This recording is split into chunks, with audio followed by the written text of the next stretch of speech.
याच्यानंतर एका छोट्या कढईमध्ये किंवा तुमच्याकडे जी कढई अवेलेबल असेल त्यामध्ये पाणी घालून ते पाणी गरम करून घ्या।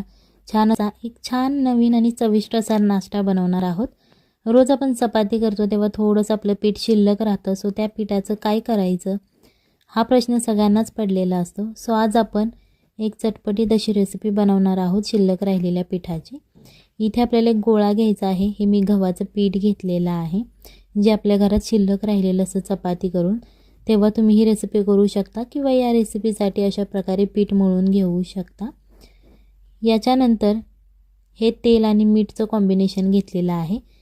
1 चमचा तेल घ्यायचं आहे आणि चवीनुसार मीठ घालायचं आहे।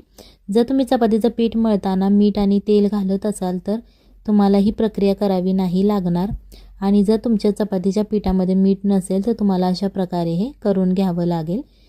या तेल आणि मिठामध्ये हे पीठ छान असं मिसळून घ्यायचं आहे, जेणेकरून पिठामध्ये मीठ शिरलं जाईल आणि छान असं चविष्ट हे लागेल। सो अशा प्रकारे आता आपलं हे पीठ मळून झालेलं आहे। याच्यानंतर आपल्याला या पिठाचे गोळे करून घ्यायचे आहेत। ज्याप्रमाणे आपण पुरी लाटण्यासाठी गोळा करतो त्याचप्रमाणे आपल्याला हे गोळे करून घ्यायचे आहेत।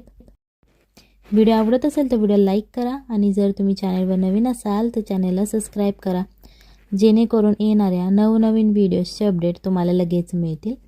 सो अशा प्रकारे हे आपल्याला गोळे करून घ्यायचे आहेत। जास्त बारीक करू शकता किंवा मीडियम करू शकता, पण जास्त मोठे करू नका। याच्यानंतर या पिठाची क्वांटिटी तुम्ही वाढवू सुद्धा शकता। जर तुमच्या घरात जास्त फॅमिली मेंबर्स असतील तर तुम्ही पिठाची क्वांटिटी वाढवली तरीही चालेल। अशा प्रकारे तो एक गोळा घ्यायचा आहे आणि त्याला कोरडं गव्हाचं पीठ लावून ज्याप्रमाणे आपण पुरी किंवा चपाती लाटतो त्याचप्रमाणे आपल्याला हे लाटून घ्यायचं आहे। पण हे लाटताना एक लक्षात ठेवायचं की जास्त जाडही नाही करायचं आणि जास्त पातळही नाही करायचं। आपल्याला मीडियम असं हे लाटून घ्यायचं आहे, जेणेकरून ही रेसिपी करायला आपली सोपी होईल। अशा प्रकारे हे 4 गोळे लाटून घेतलेले आहेत। याच्यानंतर एका छोट्या कढईमध्ये किंवा तुमच्याकडे जी कढई अवेलेबल असेल त्यामध्ये पाणी घालून ते पाणी गरम करून घ्या। छान असं उकळून घेतल्यानंतर गॅस बारीक करायचा आहे, आणि ज्या आपण पुऱ्या किंवा तुम्ही चपात्या म्हणू शकता याला ज्या लाटून घेतल्या होत्या आपण, त्या आता एक एक करून या कढईमध्ये सोडून घ्यायच्या आहेत।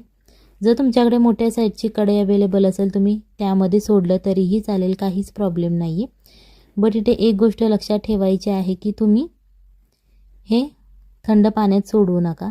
याच्यानंतर 1 चमचा यामध्ये तेल घालायचं आहे, जेणेकरून आपण जे ह्या पुऱ्या घातलेल्या आहेत ते एकमेकांना चिकटणार नाहीत। आणि जर तुम्ही नाही घातलं तरीही चालेल, कारण पीठ मळताना आपण तेल घातलं होतं।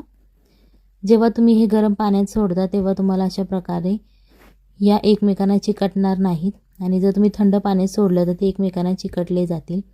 जास्त वेळ लागत नाही ही रेसिपी शिजण्यासाठी। 5 ते 7 मिनिटात हे शिजून वरती येतं। जेव्हा या पोळ्या आपल्या शिजतात तेव्हा आपल्याला समजतं की ह्या पाण्यावरती तरंगतात।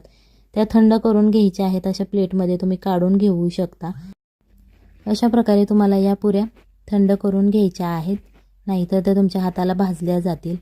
सो इथे आपल्याला एक चॉपिंग बोर्ड घ्यायचा आहे, आणि या चॉपिंग बोर्डच्या मदतीने आपल्याला हे एक एक पुऱ्या याच्यावरती ठेवून घ्यायच्या आहेत।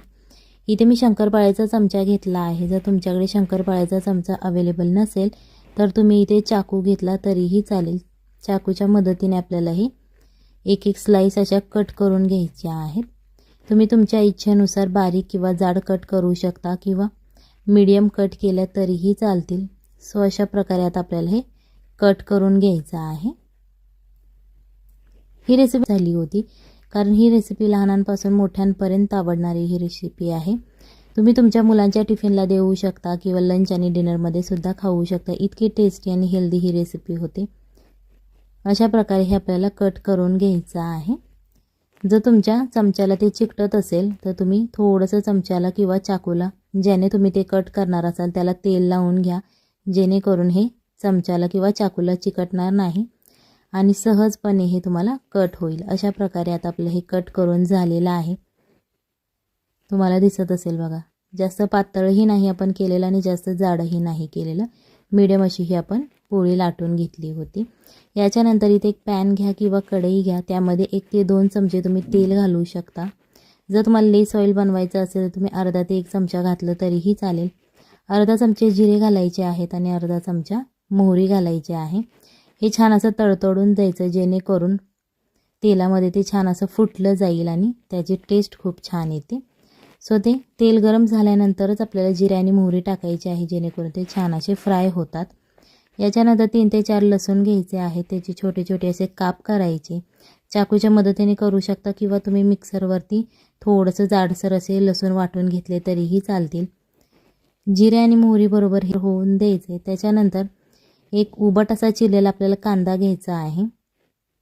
ज्याप्रमाणे आपण भजी करण्यासाठी कांदा चिरतो त्याचप्रमाणे आपल्याला हा कांदा चिरून घ्यायचा आहे. जास्त वेळ लागत नाही ही रेसिपी करण्यासाठी. जेव्हा तुम्हाला चपाती खाण्याचा कंटाळा येतो तेव्हा अशा प्रकारे तुम्ही ही रेसिपी बनवू शकता. 3 ते 4 मिनिटे लागतात ही रेसिपी करण्यासाठी, जास्त वेळसुद्धा लागत नाही.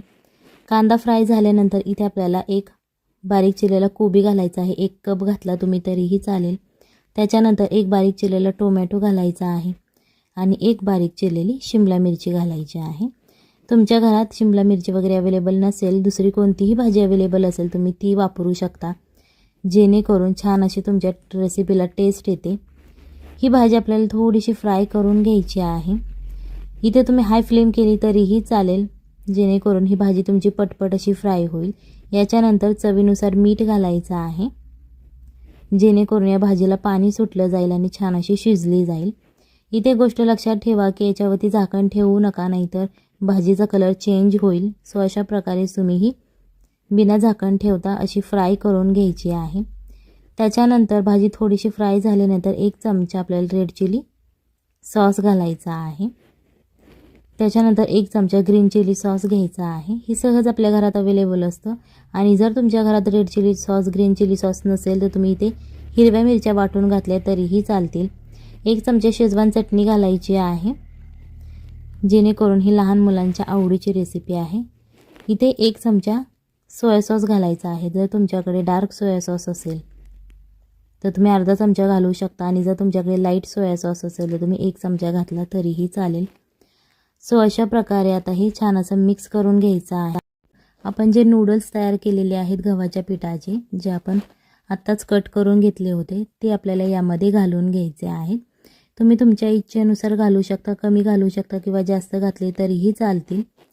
सो अशा प्रकारे हे आता आपलं नूडल्स घालून झालेले आहेत. जर तुम्हाला थोड्या वेळानंतर रेसिपी करायची असेल तर तुम्ही हे नूडल्स फ्रीजमध्ये ठेवले तरीही चालतील, अजिबात ते खराब होत नाहीत.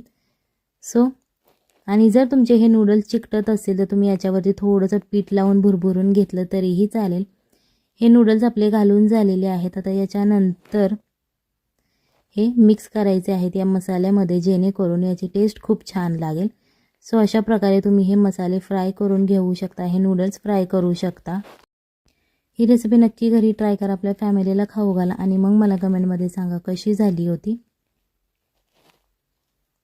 हे तुम्ही हाय फ्लेमवरती, लो किंवा मीडियम फ्लेमवरती सुद्धा फ्राय करू शकता. जास्त वेळ लागत नाही आणि हे जास्त फ्रायसुद्धा करायला लागत नाही, कारण हे आधी शिजलेलं आहे सगळं. सो फक्त आपल्याला हे मिक्स करायचं आहे. चला तर मग भेटूयात पुढच्या रेसिपीमध्ये. टाटा.